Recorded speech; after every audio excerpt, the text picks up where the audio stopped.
ಮಹಾಕುಂಭ 2025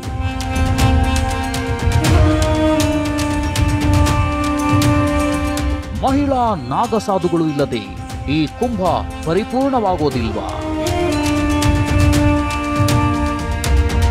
ಮಹಿಳಾ ನಾಗಸಾಧುಗಳ ಬಳಿ ಇರುವಂತ ಚಮತ್ಕಾರಿ ಶಕ್ತಿಯಾದ್ರೂ ಎಂಥದ್ದು?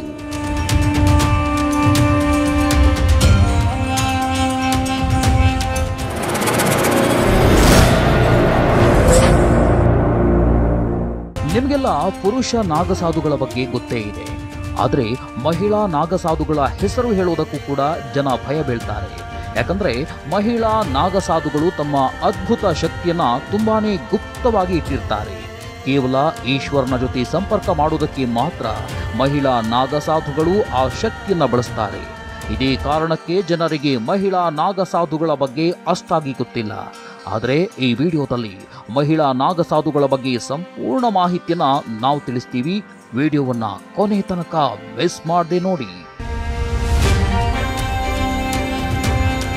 ಅಸಲಿಗೆ ಮಹಿಳಾ ನಾಗಸಾಧುಗಳಂದ್ರೆ ಯಾರು? ಇವರ ಅಸ್ತಿತ್ವ ನಿಜಕ್ಕೂ ಇದೆಯಾ?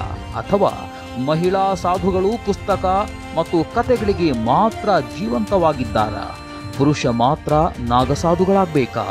ಈ ಎಲ್ಲ ಪ್ರಶ್ನೆಗಳಿಗೆ ಉತ್ತರ ಏನಂದ್ರೆ ಮಹಿಳಾ ನಾಗಸಾಧುಗಳ ಅಸ್ತಿತ್ವ ಖಂಡಿತ ಇದೆ. ಯಾಕಂದ್ರೆ ಪುರುಷರಂತೆ ಮಹಿಳಾ ಸಾಧುಗಳು ಸಹ ಬಟ್ಟೆ ಇಲ್ಲದೆ ಬೆತ್ತಲಾಗ್ತಾರ. ಮಹಿಳಾ ಸಾಧುಗಳಾಗೋಕೆ ಹೆಣ್ಮಕ್ಕಳು ಏನೆಲ್ಲ ನಿಯಮಗಳನ್ನ ಪಾಲಿಸಬೇಕು ಗೊತ್ತಾ? ಹೇಳ್ತೀವಿ. ಅದಕ್ಕೂ ಮೊದಲು ನಾಗ ಸಾಧುಗಳು ಮತ್ತು ಸಾಮಾನ್ಯ ಸಾಧುಗಳಿಗೆ ಇರೋ ವ್ಯತ್ಯಾಸವೇನು ಅಂತ ಹೇಳ್ತೀವಿ ನೋಡಿ.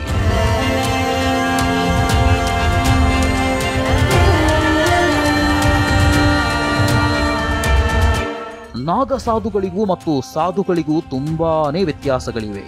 ಸಾಮಾನ್ಯ ಸಾಧುಗಳನ್ನ ನೀವು ಎಲ್ಲಿ ಬೇಕಾದರೂ ನೋಡಬಹುದು. ಅವರ ಆಚರಣೆಗಳು, ಪದ್ಧತಿಗಳು ಎಲ್ಲವೂ ನಾಗ ಸಾಧುಗಳಿಗಿಂತ ತುಂಬಾನೇ ಭಿನ್ನವಾಗಿರುತ್ತೆ. ನಾಗ ಸಾಧುಗಳು ಪ್ರಪಂಚದ ಸಂಪರ್ಕದಲ್ಲೇ ಇರಲ್ಲ. ಮನುಷ್ಯ ಸಂಕುಲದಿಂದ ದೂರವಾಗಿ ಜಗತ್ತಿನ ಸಂಪರ್ಕವೇ ಇಲ್ಲದೆ ಇರೋ ಜಾಗದಲ್ಲಿ ತಪಸ್ಸು ಮಾಡ್ತಾರೆ. ಅವರ ಜೀವನ ಕ್ರಮ ಕೂಡ ವಿಚಿತ್ರ ಮತ್ತು ವಿಭಿನ್ನವಾಗಿರುತ್ತೆ. ನಾಗಸಾಧುಗಳಾಗಬೇಕಂದ್ರೆ ಅದು ಸಾಮಾನ್ಯದ ವಿಷಯ ಅಲ್ವೇ ಅಲ್ಲ. ಅದು ಕಠಿಣ ತಪಸ್ಸು ಅಂತಲೇ ಹೇಳ್ಬೋದು. ಯಾಕಂದ್ರೆ ನಾಗಸಾಧುಗಳಾಗೋಕೆ ಅನೇಕ ಹಂತಗಳಿವೆ. ಒಂದಕ್ಕಿಂತ ಒಂದು ಕಠಿಣ ಮತ್ತು ಸವಾಲಿನದ್ದಾಗಿರುತ್ತವೆ. ಈ ಎಲ್ಲ ಹಂತಗಳನ್ನ ಯಶಸ್ವಿಯಾಗಿ ಪಾರು ಮಾಡಿದ್ರೆ ಮಾತ್ರ ನಾಗಸಾಧುಗಳಾಗೋಕೆ ಸಾಧ್ಯ. ಈ ಪ್ರಕ್ರಿಯೆ ಅನೇಕ ವರ್ಷಗಳೇ ನಡೆಯುತ್ತೆ. ಬಳಿಕ ಒಂದು ಅಖಾಡದ ಮೂಲಕ ಅವರನ್ನ ನಾಗಸಾಧು ಅಂತ ಕರೆಯಲಾಗತ್ತೆ.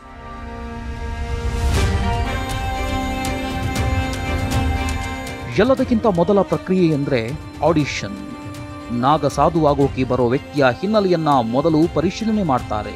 ಈ ಮೂಲಕ ಅವನಿಗೆ ನಾಗಸಾಧುವಾಗೋ ತಾಕತ್ತಿದೆಯಾ ಇಲ್ವಾ ಅನ್ನೋದನ್ನ ತೀರ್ಮಾನ ಮಾಡಲಾಗತ್ತೆ. ಈ ಹಂತ ಮುಗಿದ್ಮೇಲೆ ಆ ವ್ಯಕ್ತಿಯನ್ನ ಅಖಾಡದೊಳಗಡೆ ಸೇರಿಸಿಕೊಳ್ಳಲಾಗತ್ತೆ. ಅದೆಷ್ಟು ವರ್ಷಗಳ ಕಾಲ ಅವನು ಸಾಧುಗಳ ಜೊತೆ ತಪಸ್ಸು ಮಾಡಬೇಕಾಗತ್ತೆ. ಅಷ್ಟು ವರ್ಷಗಳ ತಪಸ್ಸಿನ ಬಳಿಕ ಅಸಲಿ ಪರೀಕ್ಷೆಗಳು ಶುರುವಾಗುತ್ತವೆ. ಎಲ್ಲದಕ್ಕಿಂತ ಮೊದಲ ಪ್ರಕ್ರಿಯೆ ಬ್ರಹ್ಮಚಾರ್ಯ. ಈ ಪ್ರಕ್ರಿಯೆ ಮೂಲಕ ಅವನನ್ನ ಮಹಾಪುರುಷನನ್ನಾಗಿ ಮಾಡಲಾಗುತ್ತೆ. ಈ ಹಂತದಲ್ಲಿ ನಾಗಸಾಧು ಆಗೋಕೆ ಇಚ್ಛಿಸುವ ವ್ಯಕ್ತಿಗೆ ರುದ್ರಾಕ್ಷಿನ ನೀಡಲಾಗುತ್ತೆ. ಇದಾದ ಬಳಿಕ ಅವಧೂತ ಪ್ರಕ್ರಿಯೆಯನ್ನ ನಡೆಸಲಾಗುತ್ತೆ. ಈ ಹಂತದಲ್ಲಿ ಕೂದಲುಗಳನ್ನ ತೆಗಿಬೇಕಾಗತ್ತೆ.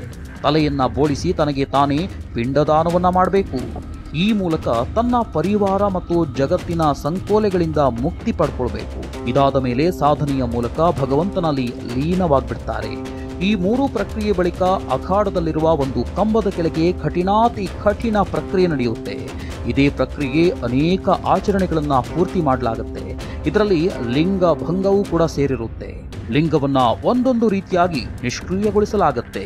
ಈ ಪ್ರಕ್ರಿಯೆ ಮುಗಿದ ಬಳಿಕ ಆ ವ್ಯಕ್ತಿ ನಾಗಸಾಧುವಾಗ್ತಾನೆ. ಕುಂಭಮೇಳದಲ್ಲಿ ಅದೆಷ್ಟೋ ಗುರುಗಳು ನಾಗಸಾಧುಗಳನ್ನ ತಯಾರು ಮಾಡ್ತಾರೆ.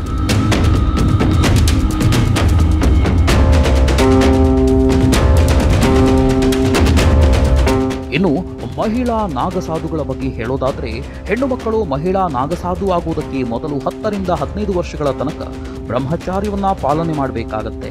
ಈ ವಿಚಾರದಲ್ಲಿ ಮಹಿಳೆಯ ಗುರು ತೃಪ್ತಿಯಾದ್ರೆ ಮಾತ್ರ ಆಕೆಗೆ ದೀಕ್ಷೆ ನೀಡಲಾಗತ್ತೆ.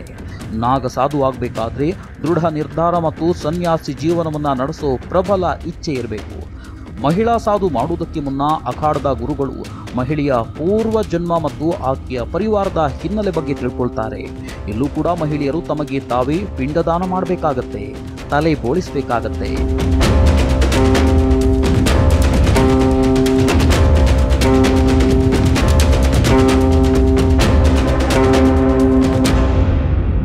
ಇದಾದ ಮೇಲೆ ನದಿಯಲ್ಲಿ ಸ್ನಾನ ಮಾಡಿ ನಿತ್ಯ ಭಗವಂತನಿಗೆ ನಮಸ್ಕರಣೆಯನ್ನ ಮಾಡಬೇಕು. ಸೂರ್ಯ ಉದಯಿಸೋಕು ಮುಂಚೆಯೇ ಎದ್ದು ಶಿವನಾಮವನ್ನ ಜಪಿಸಬೇಕು. ಎಲ್ಲಾ ಪ್ರಕ್ರಿಯೆ ಮುಗಿದು ಮಹಿಳೆ ನಾಗಸಾಧು ಆದ್ಮೇಲೆ ಆಕೆಯನ್ನ ಅಖಾಡದಲ್ಲಿರುವ ಎಲ್ಲಾ ಸಾಧುಗಳು ಮಾತಾ ಅಂತ ಕರೀತಾರೆ.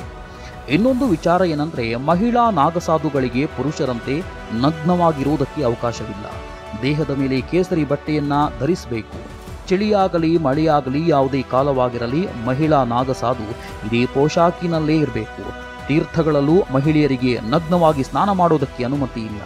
ನೀವು ಗಮನಿಸಬಹುದು, ಕೆಲವು ಅಖಾಡಗಳಲ್ಲಿ ನಾಗಸಾಧುಗಳಾಗಿ ದೀಕ್ಷೆ ಪಡೆಯುವುದಕ್ಕೆ ವಿದೇಶಿ ಮಹಿಳೆಯರು ಸಾಲುಗಟ್ಟಿ ನಿಂತಿರ್ತಾರೆ.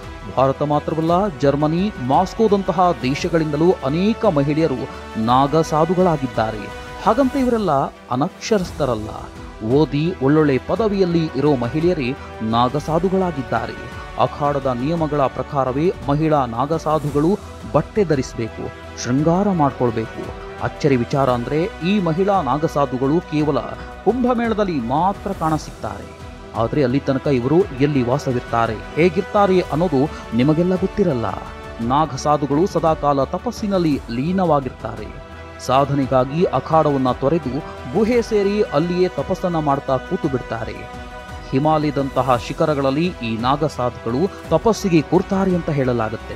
ಹೀಗಾಗಿ ಅವರು ಕುಂಭಮೇಳದ ಬಳಿಕ ಎಲ್ಲಿ ಹೋಗ್ತಾರೆ, ಏನ್ ಮಾಡ್ತಾರೆ ಅನ್ನೋದು ಇಂದಿಗೂ ರಹಸ್ಯವಾಗಿಯೇ ಉಳಿದಿದೆ. ಇದರಲ್ಲಿ ಕೆಲವರು ಪ್ರಪಂಚ ಪರ್ಯಟನೆ ಮಾಡೋದಕ್ಕೂ ಹೋಗಿರ್ತಾರೆ, ಕೆಲವರು ಗುಂಪು ಗುಂಪಾಗಿ ಹೋದ್ರೆ, ಇನ್ನು ಕೆಲವರು ಏಕಾಂಗಿಯಾಗಿ ಸಂಚಾರ ಶುರು ಮಾಡ್ತಾರೆ ಎನ್ನಲಾಗಿದೆ. ಹೀಗಾಗಿ ಇಂದಿಗೂ ನಾಗಸಾಧುಗಳ ರಹಸ್ಯವಾಗಿಯೇ ಉಳಿದಿದೆ.